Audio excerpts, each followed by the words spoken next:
Para a percepção, tanto o professor quanto o aluno, a fração requer uma melhor compreensão sobre os conhecimentos dos números racionais, que seria o quê? O quociente, fração, divisão, que está tudo englobado nessa relação dos números racionais.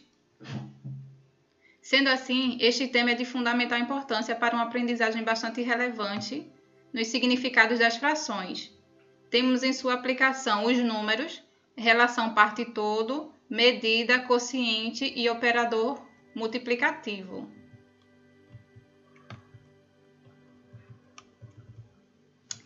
Vou falar sobre os números.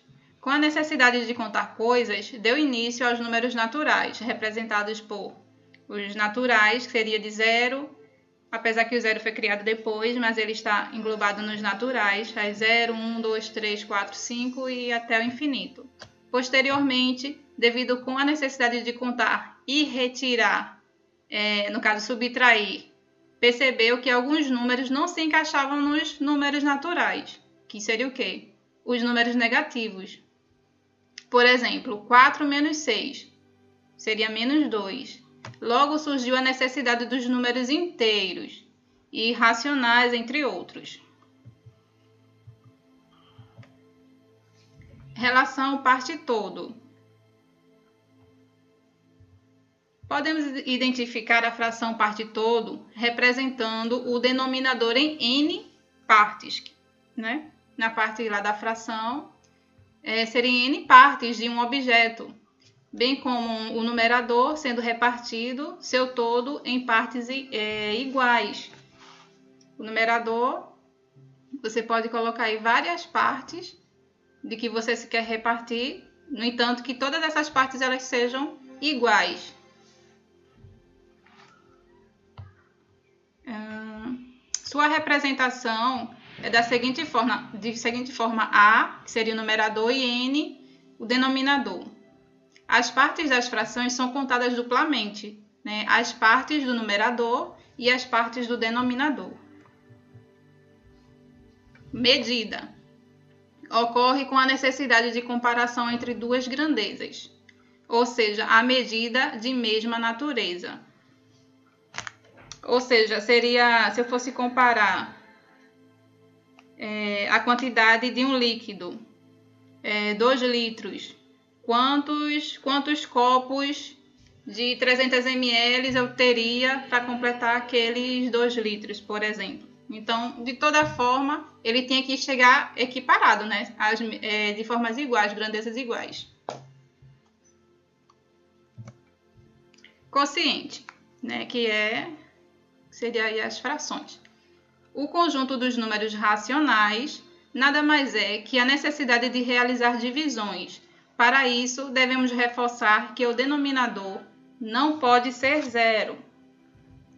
Também, com essa partida aí do denominador não pode ser 0,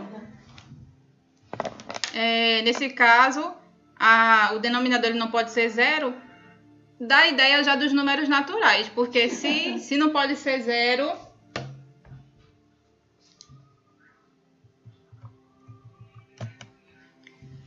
continuando, quociente. Aí perceba a sua representação dos seguintes números inteiros, na forma a seguir. Aí seria o quê? O quociente é igual a essa barrinha aqui significa do quociente, B, A sobre B.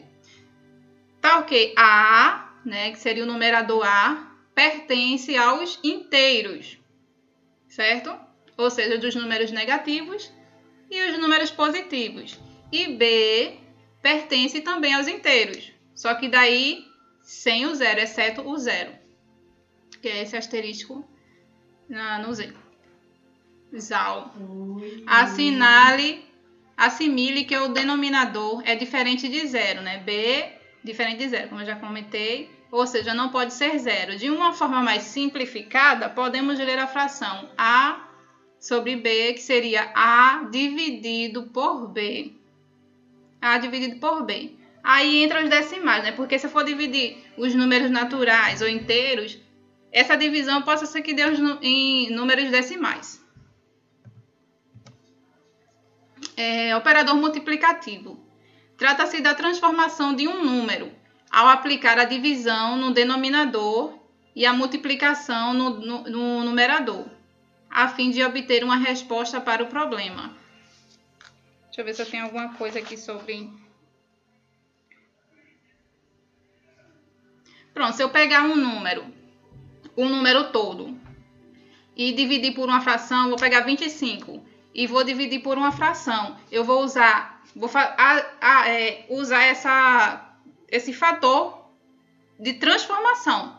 Ele vai pegar esse tipo 25, aí tem lá 2 sobre 5.